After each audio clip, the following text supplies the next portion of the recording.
IOC के president mister Thomas बाख, IOC के सम्मानित सदस्य, सभी इंटरनेशनल स्पोर्ट्स फेडरेशंस, भारत के नेशनल फेडरेशंस के सभी रिप्रेजेंटेटिव्स, देवी और सज्जनों,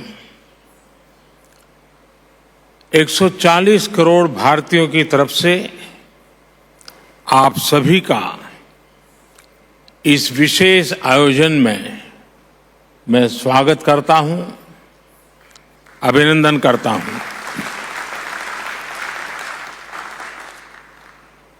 इंटरनेशनल ओलंपिक एसोसिएशन का ये 141वां सेशन भारत में होना बहुत ही खास है। 40 साल बाद भारत में IOC का सेशन होना हमारे लिए बहुत गौरव की बात है। फ्रेंड्स, अब से कुछ मिनट पहले ही भारत ने अहमदाबाद में दुनिया के सबसे बड़े स्टेडियम में बहुत ही शानदार जीत दर्ज की है।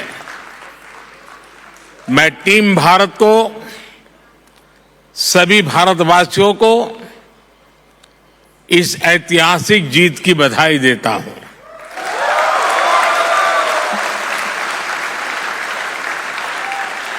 साथियों, स्पोर्ट्स भारत में हमारे कल्चर का, हमारी लाइफस्टाइल का एक इम्पोर्टेंट हिस्सा रहा है। आप भारत के गांवों में जाएंगे तो पाएंगे कि बिना स्पोर्ट्स के हमारा हर फेस्टिवल अधूरा है। हम भारतीय सिर्फ स्पोर्ट्स लवर नहीं, बल्कि हम स्पोर्ट्स को जीने वाले लोग हैं। और ये हजारों वर्षों की हमारी हिस्ट्री में रिफ्लेक्ट होता है। इंडस वैली सिविलाइजेशन हो, हजारों वर्ष पहले का वैदिक काल हो, या उसके बाद का टाइम पीरियड, हर कालखंड में स्पोर्ट्स को लेकर भारत की लेगेसी बहुत समृद्ध रही है। हमारे यहां हजारों साल पहले लिखे ग्रंथों में 64 विधाओं में पारंगत होने की बात कही जाती है।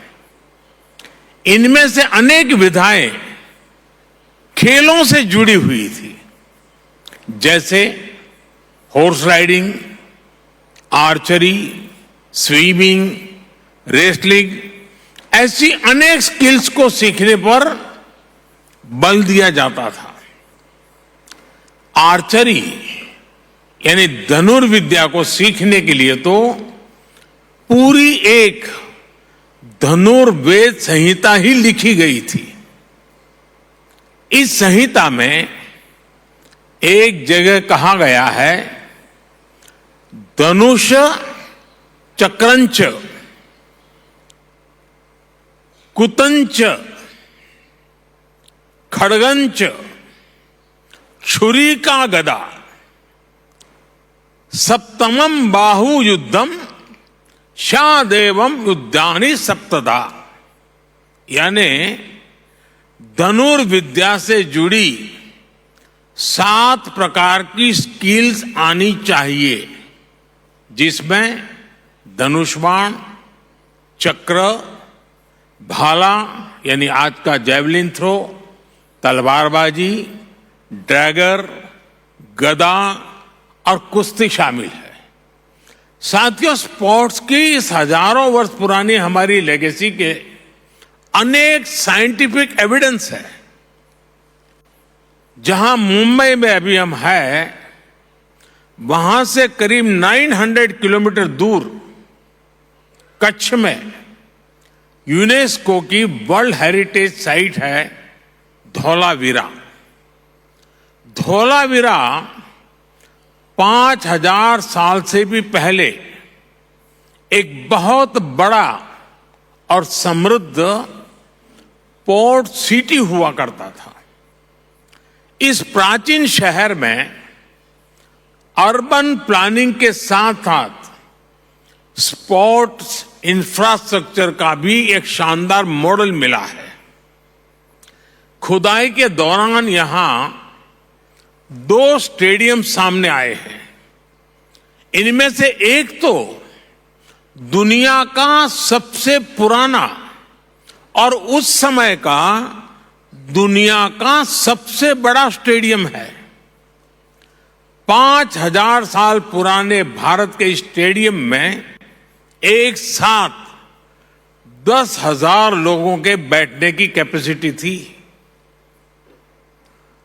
भारत की एक और एंशियंट साइट राखीगढ़ी में भी स्पोर्ट्स से जुड़े स्ट्रक्चर्स की पहचान हुई है।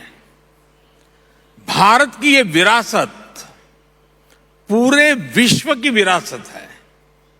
फ्रेंड्स, स्पोर्ट्स में कोई लूजर नहीं होता।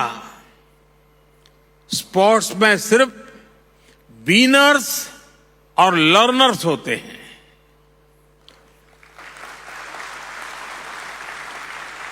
स्पोर्ट्स की लैंग्वेज यूनिवर्सल है, स्पिरिट यूनिवर्सल है। स्पोर्ट्स सिर्फ कंपटीशन नहीं है, स्पोर्ट्स ह्यूमैनिटी को अपने विस्तार का अवसर देता है। रिकॉर्ड्स कोई भी तोड़े, पूरी दुनिया उसका स्वागत करती है।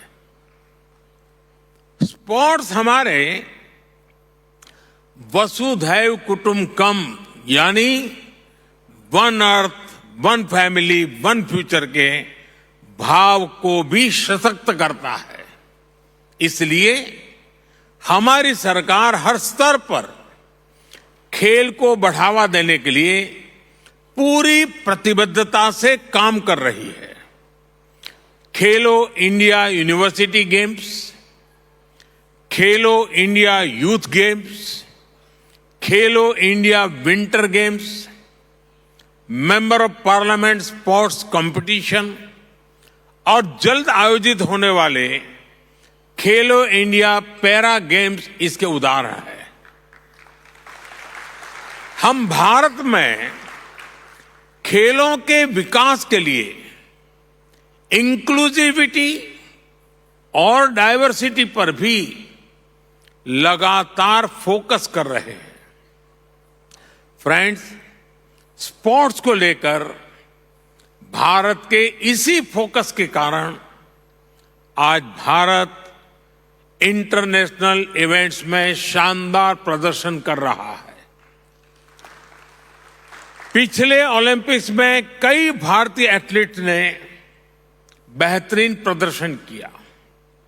हाल में संपन्न हुए एशियन गेम्स में भारत ने हिस्टोरिकल परफॉर्मेंस दी है। उससे पहले हुए वर्ल्ड यूनिवर्सिटी गेम्स में भी हमारे यंग एथलीट ने नए रिकॉर्ड बनाए हैं। ये भारत में बदलते और तेजी से विकसित होते स्पोर्ट्स लैंडस्केप का संकेत है। साथियों, बीते वर्षों में भारत ने हर प्रकार के ग्लोबल स्पोर्ट्स टूर्नामेंट ऑर्गेनाइज करने के अपने सामर्थ्य को साबित किया है। हमने हाल ही में चेस ओलंपियाड का आयोजन किया, जिसमें विश्व के 186 देश शामिल हुए। हमने football under 17 women's world cup, men's hockey world cup, women's world boxing championship और शूटिंग वर्ल्ड कप की भी मेजबानी की। भारत हर वर्ष दुनिया की सबसे बड़ी क्रिकेट लीग में से एक का भी आयोजन करता है। इस समय भारत में क्रिकेट वर्ल्ड कप भी चल रहा है। उत्साह के इस माहौल में सभी लोग ये सुनकर भी खुश हैं कि आईओसी के एग्जीक्यूटिव बोर्ड ने क्रिकेट को ओलंपिक्स में शामिल करने की सिफारिश की है। हमें उम्मीद है इस बारे में जल्द ही हमें कोई पॉजिटिव न्यूज सुनने को मिलेगा। साथियों, ग्लोबल इवेंट्स का आयोजन हमारे लिए दुनिया भर के देशों के स्वागत का मौका होता है। तेजी से बढ़ती इकोनॉमी और अपने वेल डेवलप्ड इंफ्रास्ट्रक्चर के कारण बड़े ग्लोबल इवेंट्स के लिए भारत तैयार है। ये दुनिया ने भारत की G20 प्रेसिडेंसी के दौरान भी देखा है। देश भर के 60 से अधिक शहरों में हमने इवेंट्स ऑर्गेनाइज किए हैं। ये लॉजिस्टिक्स से लेकर हर प्रकार की हमारी ऑर्गेनाइजिंग कैपेसिटी का प्रमाण है। इसलिए आज मैं आप सबके सामने 140 करोड़ भारतवासियों की भावना जरूर रखना चाहूंगा। भारत अपनी धरती पर ओलंपिक्स का आयोजन करने के लिए बहुत उत्साहित है।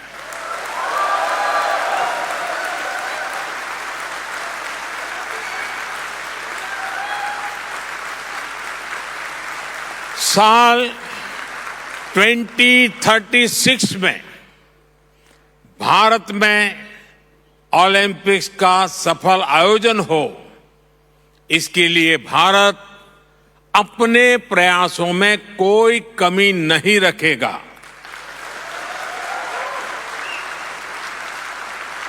ये 140 करोड़ भारतीयों का बरसों पुराना सपना है, उनकी आकांक्षा है।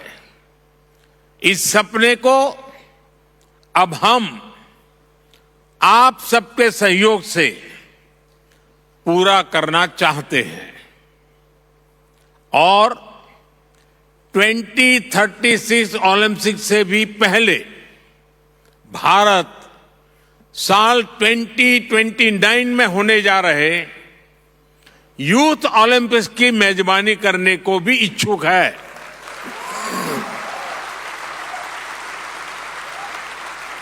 मुझे विश्वास है भारत को आईओसी का निरंतर सहयोग मिलता रहेगा।